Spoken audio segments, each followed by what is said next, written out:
my ingredients to see what I'm missing. Oh, we're gonna do this now? What is it?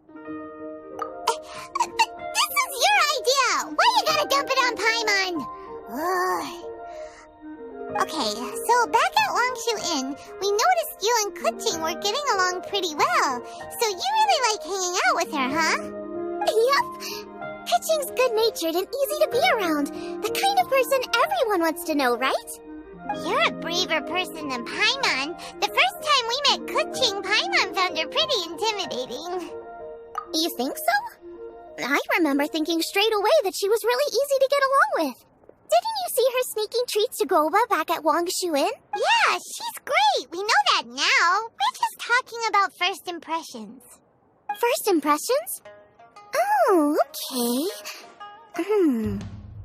Hey, have you guys eaten grilled shellfish before? They can be hard to crack at first, but they taste amazing that way.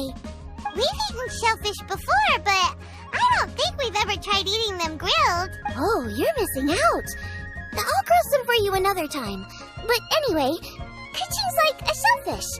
Maybe a little closed off at first, but once you get to know her, she's got a soft and squishy side too. Not to mention that even after her favorite food was stolen away, she was still happy looking after Guoba. I'm really grateful for that. You make a good point. You know, Xiangling's intuition for people seems really spot on. Is that why she took a liking to Kuching so quickly? Alright, let's see. We're okay for carrots and crab, and we still got some ham and mushrooms. I wonder what Kuching's recipe is gonna be. Huh? What was that noise? What's going on? What the? That bird is huge! Ah, it's the ladybird! Excuse me, one shall not be addressed in such a manner. One shall be known as Adeptus, whose name, should you care to mention it, is Cloud Retainer. Cloud Retainer? That does sound like an Adeptus name. Well spoken. One shall let this young lady's enlightened words atone for the ignorant ones of her friend. A while it has indeed been, traveler. Does one surmise correctly that you hasten hither to partake in the Moon Chase Festival? Ah, so even the illustrious traveler has been summoned to attend the Moon Chase Festival. As expected, this year's theme stands proud against the test of public scrutiny. The theme? You mean Feast of the Bounteous Land? The very same. Moon Chase Festival falls during the season when many cooking ingredients are ripe. Hence, it is a fitting time to enjoy the finest of foods. One noticed the relative pomp and ceremony with which this year's affairs are being conducted, and could not abide to stand idly by. Let it be known that one's culinary proficiency and ingenuity is uncontested in all the world. Thus does one now appear in this realm, that those who inhabit it might witness one's latest creation, a supreme cuisine machine. A supreme cuisine what? What's a supreme cuisine machine? Patience. One's purpose here today is to meet and to greet. Nothing further. All shall be revealed before your very eyes when the time arrives. Traveler, you are one who has witnessed much of the culinary world. When the day comes, one would be most pleased to see you in attendance, offering your most vociferous ovations. Oh, so we're officially invited?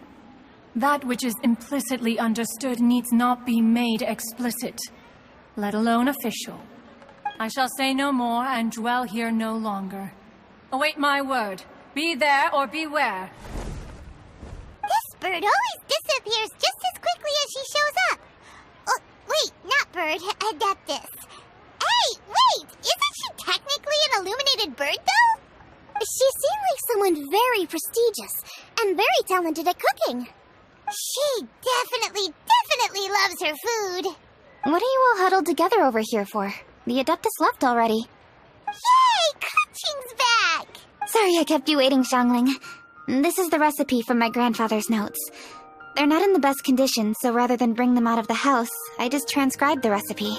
Unfortunately, the texts my grandfather worked with were very old. Usually faded, damaged, or both.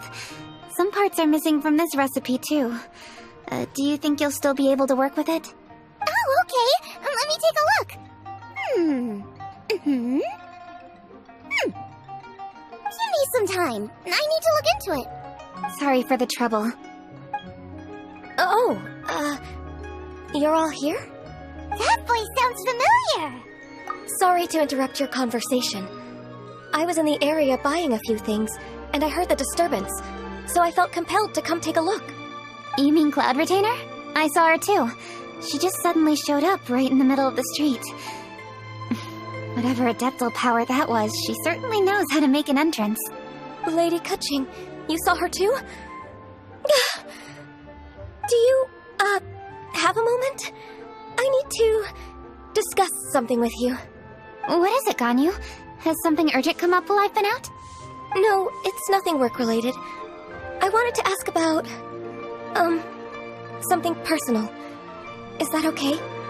A personal matter? Involving me? Surely I haven't done anything improper recently, have I? Please, Lady Kutching. This is really important to me. Oh, okay. I noticed Cloud Retainer was here for quite a while. Did she say anything about... me? When I was young? About your childhood? No, nothing at all. What? Really? Thank goodness. I was getting really worried. Once she gets talking to people, she tends to go off on all sorts of tangents. So I was worried she might have bored you with some stories about me. Your name didn't even come up, so you've nothing to worry about.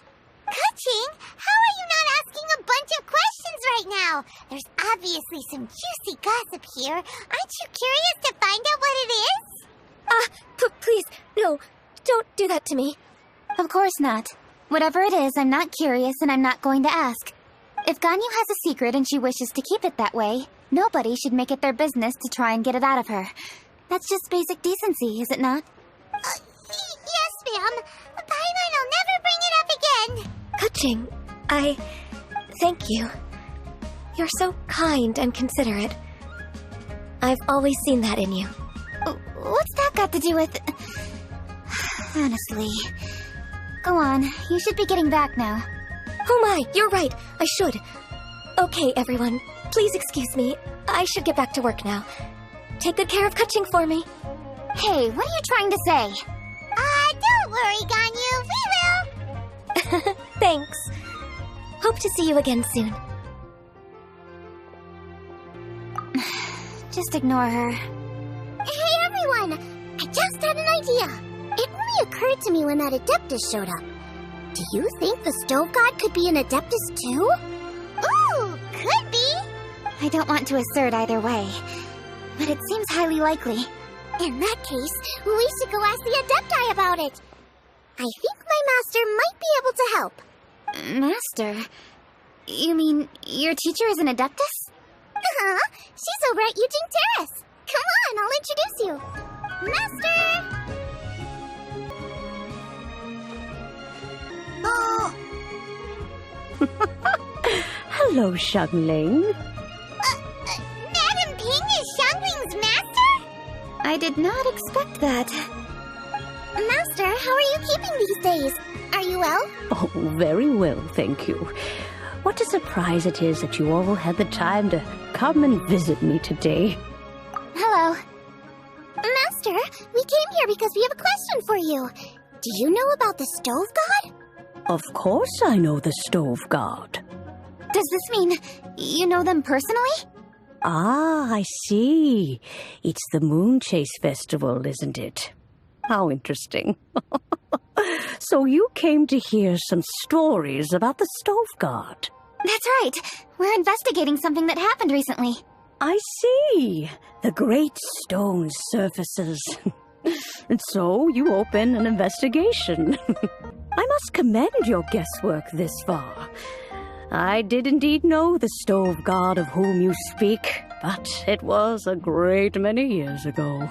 Moonchase was originally a rite observed by the Adepti, not something in which the ordinary people of Liyue would ever partake.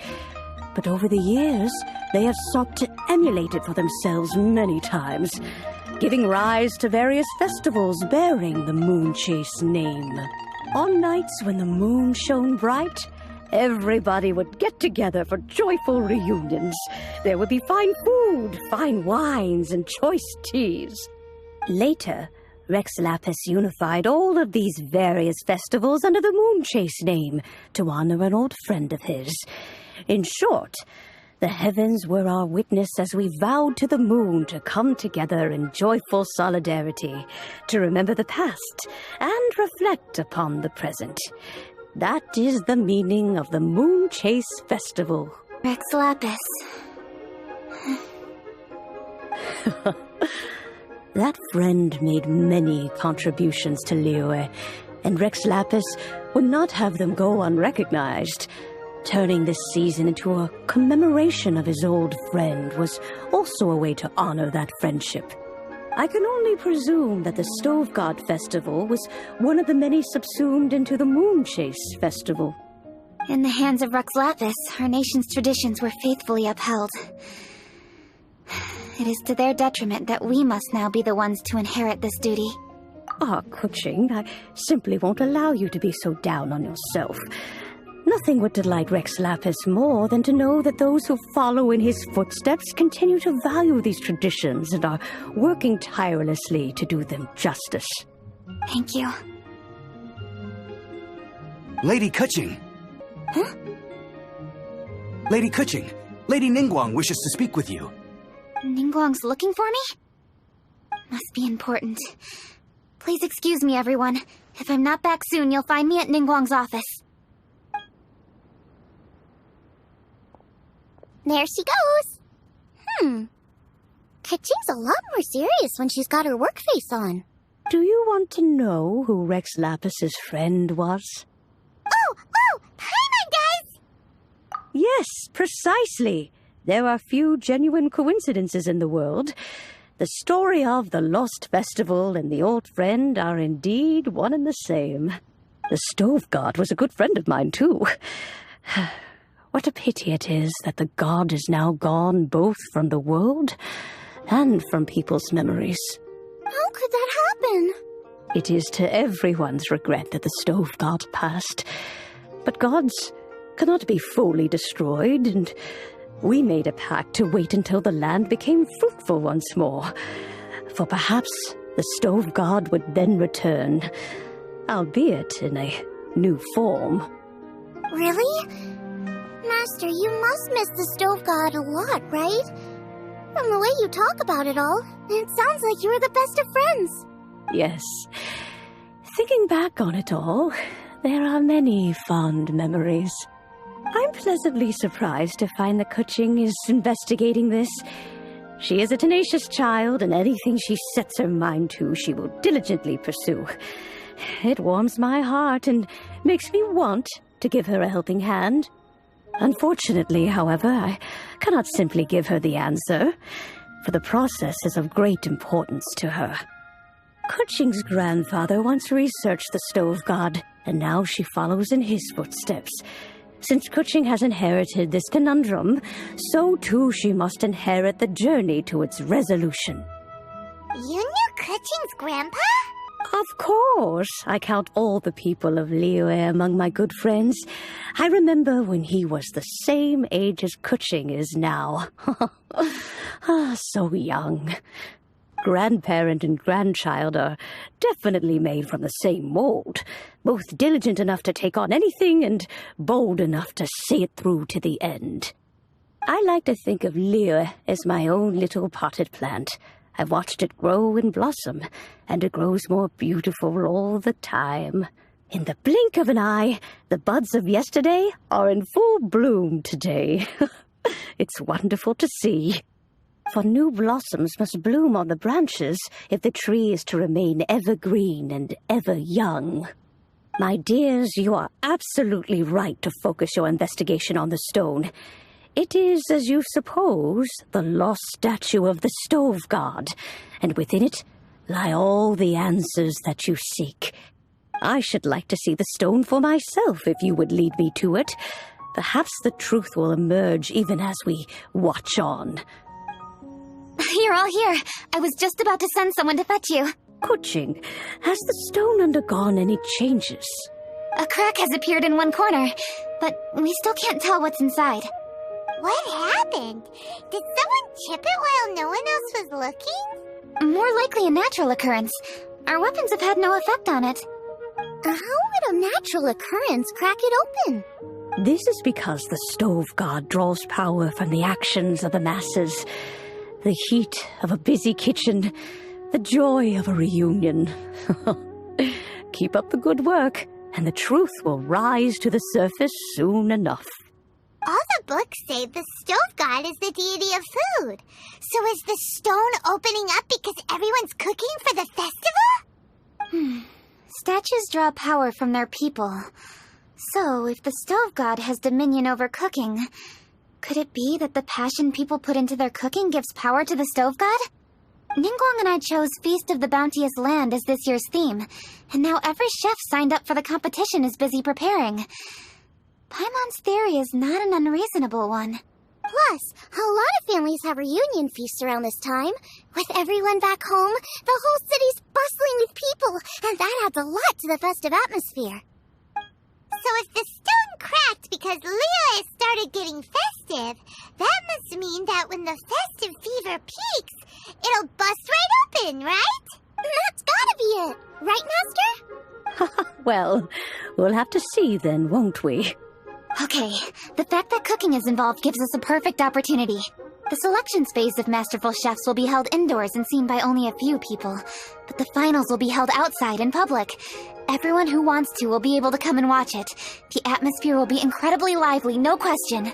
And when the finals end, boom! We'll get to see who the Stove God really is, right? It's definitely a possibility. Well, I've already signed up, so I should be able to help.